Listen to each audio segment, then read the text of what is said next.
Hello, hello, hello, and it's Rebecca Happy here to introduce you to Diane Valleycat of the Relationship Show for her second episode. So, you all met Diane last week, and she was talking about what happens after you get divorce or separation. And today she's going to go into the next steps.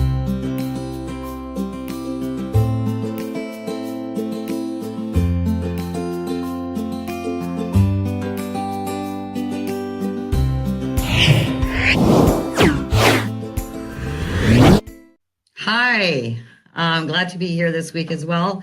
I think I'm just going to go and explain how relationships break down, right? So, what I use, Rebecca, can you put the chart up, please? All right, so I want to explain to you guys. So, relationships break down usually within the first 3 years of in going into a marriage, but when I say that, you guys will probably say like, no way, that's not true. And, it was really good and we had a great foundation. But I really want to ask you, I want to take an inventory of your feelings and what you were feeling when you were walking down the aisle, because what happens in relationship is exactly that. So my chart shows, there's the romance and we're attracted to each other and we're infatuated and there's magic and there's excitement.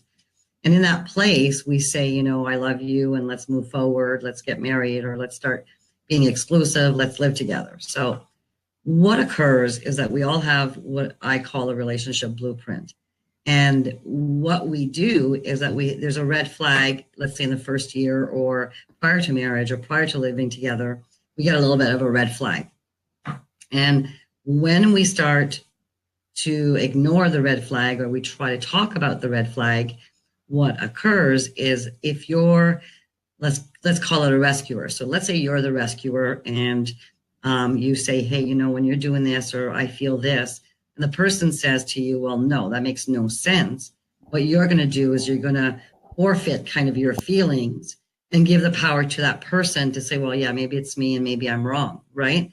And then what happens year after year is that red flag that you kind of saw in the romance or the infatuation place, and you live together or you get married, your true unconscious feelings are coming out. So your true patterns are coming out, and when that red flag shows up again, now you're in year 1 or year 2, and the red flags are showing up, and you're constantly going into what I call positions, right? So a rescuer will attract a projector, a villain, or a rescuer will attract a victim and a villain. And so what we do is we try to communicate and we try to talk to each other, and you can't get your point across if you're the rescuer or the victim because the villain is projecting on you, right? And so at that point, we start to build bricks against each other. And I call it, I call it the story. So, there's a brick where I don't feel heard. Then there's another brick saying, every time I try to talk, you make me wrong. Then there's another brick saying, I need your support, but you can't hear me. And people will live years, like 10, 15. I've had people in the 12-week relationship course that I give, they've been married 27 years, 40 years, 10 years, 12 years. And I had the most fascinating one was the people that were married 40 years or 35 years. And they say to me, I cannot live like this anymore. I cannot die feeling that I was never heard, appreciated, and I just can't take it anymore. So that's where all the breakdowns in a relationship occur, is because we go into positions and those positions are also reflective of the parent that we run the blueprint. So we run a parent's blueprint. And so let's say you're just like mom. So what mom did is she overcompensated and she made everything okay. And she did the laundry and she did whatever dad wanted to. So you're going to be that way as well, because you learned that in relationship, that's what you do. But what happens is that you're then making the other person under responsible. And when you start to ask for help, because now you're tired of doing everything, they don't understand. They're like, you're changing this game and I'm not liking the game, right? So oftentimes what occurs is that when we're trying to get out of the dynamics of recycling the same issues and, staying as a victim, villain, hero, we become distant and we become unhappy because at that what I call the brick wall, right? Is that we've built so many bricks and we've compiled the bricks, and you've tried everything and you've tried to get out of those dynamics. And one partner at some point will say, I can't do this anymore. I need to live, in the acceptance and the happy and whole. So on the other side of the chart, where you're reveal, you're close, there's intimacy with self, there's accepting in self, and there's happiness and wholeness. And that's what actually the soul's always looking for. And there's a party at some point that will say, that's where I need to live. You can either come here with me and we do work together and we really clean up our stories, or I have no choice. This relationship's breaking down. And so with that, that's why there are so many, separation, divorces, and second marriages, because we've never really gotten out of how to not play in the red flag story and how not to go into positions. And so we marry the second person usually that we get into a relationship after a divorce is basically the same person. They all have evolved a bit because you've evolved a bit, but you're still going to hold the same positions. And you need to learn, how do I get out of those positions? How do I not play in the victim, villain, hero role? And do I play into the reveal consciousness, and what I call standing in your own power? But first we need to know what is standing in your power. What does that look like? What is love to you? What is it that you need? What is it that you want? And a lot of the times when we get into relationships and we get into our marriages and we start having kids and so on, we don't even know, who am I really? And what do I want in this relationship? What do I need? What is the most important thing to me? What does love mean to me? What is my love language? And we don't know any of that stuff yet. We're getting married. We're entering into relationships. We're having children. And then we wake up and we're like, whoa, this is not what I signed up for, basically. I don't know. Does anybody have any questions?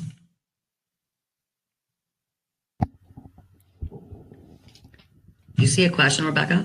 No, I don't see any questions. So I'm not sure if people are just thinking about what you had to say or not. But I would ask a question about, like, how did we ever know what the sort of healthy, the yellow golden integrity blueprint was, or how do people move and shift over to that? So first, Rebecca, I don't think none of us, well, I'm going to say none of us, I'm going to say between the age 40 to 50, 60, we weren't really taught. We weren't really showed how to do healthy relationships.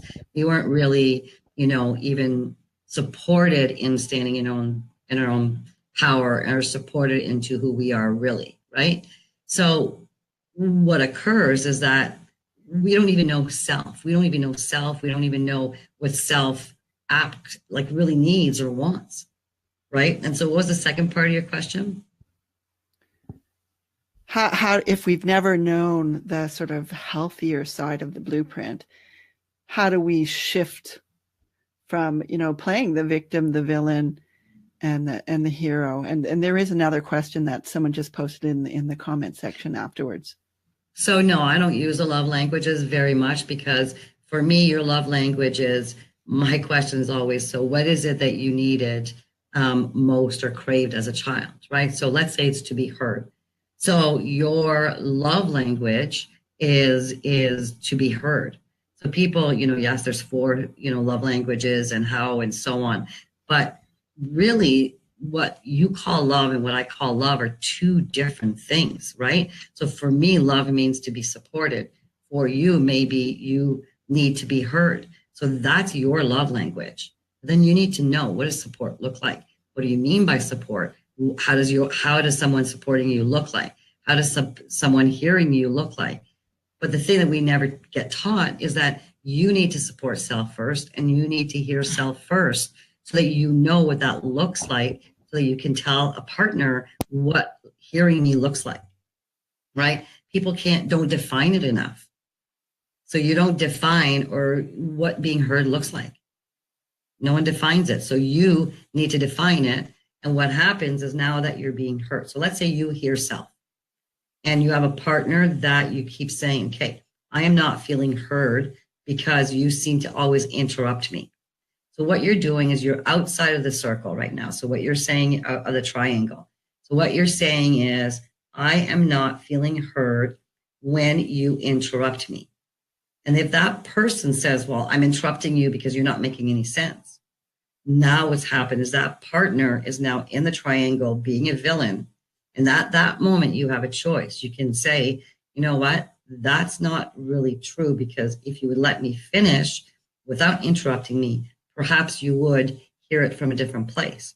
And that person says, well, I know already that that's not true. So now twice putting, being a victim, being a villain, being a villain. At that moment, you have a choice to either end the relationship. Well, actually, that's your only choice, is to either say, we need to go to therapy because we need to figure out this dance that we're doing. That doesn't work for me. So instead of, blaming him or building a brick wall or, making him completely wrong, what you can do is saying, that doesn't work for me the way that we're communicating. So we either need to go get some help so that we can find our way back to being connected. Because when we communicate this way, there's nothing good coming out of this, right? But we're so afraid to stand up and say those things because we're afraid to lose our relationship. And the relationship, if we're in that relationship, is still not even a good relationship, but we're afraid of being alone, right? So people think, oh, I really love him or her. That's why we need to stay together. That's not why you're staying together. You're staying together most of the time because you're afraid to be alone, right? And the people who actually leave relationships asking prior, saying, we should have gone to therapy, or we could have, had we been able to talk, we would have seen this. Yeah, that's the truth. But if that partner doesn't want to come with you on the other side of the chart, there's nothing you can do. Absolutely nothing you can do, right? Did that answer your questions?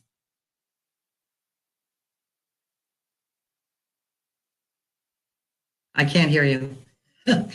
Or afraid to be poor. Yeah, Mary Claire, you're right. Afraid, but see, Mary Claire, that's for you, right? So let's say if I had asked you, what's your biggest fear? Is probably afraid to be poor.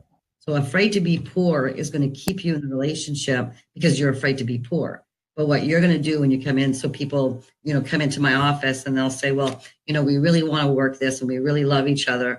And then I go into what's your biggest fear. And if your biggest fear is afraid to be poor, so yeah, okay, so let's get you out of the fear of being poor. What would you do if you did not have that fear? I'm not saying it's your fear, Mary Claire. I'm just using it as an example, right? So if you did not have the fear of being poor, would you still be in this relationship? I don't know, right? What is the driver in you being afraid of something that keeps you in the relationship?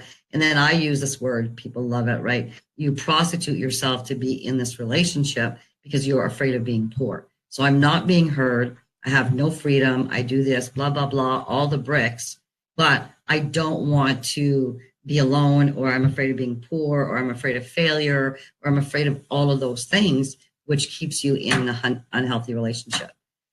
And so most of the people that I see who are going through, have left each other or going through separation or, have affairs, all of that kind of stuff, is you've built a case and blamed and victimized yourself, or, over rescued him or her, and you over heroed it, and you get to a place where I can't do this anymore. I just can't do this anymore. And that's where all of relationship breakdown starts.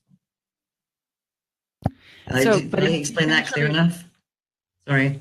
Go ahead, Rebecca.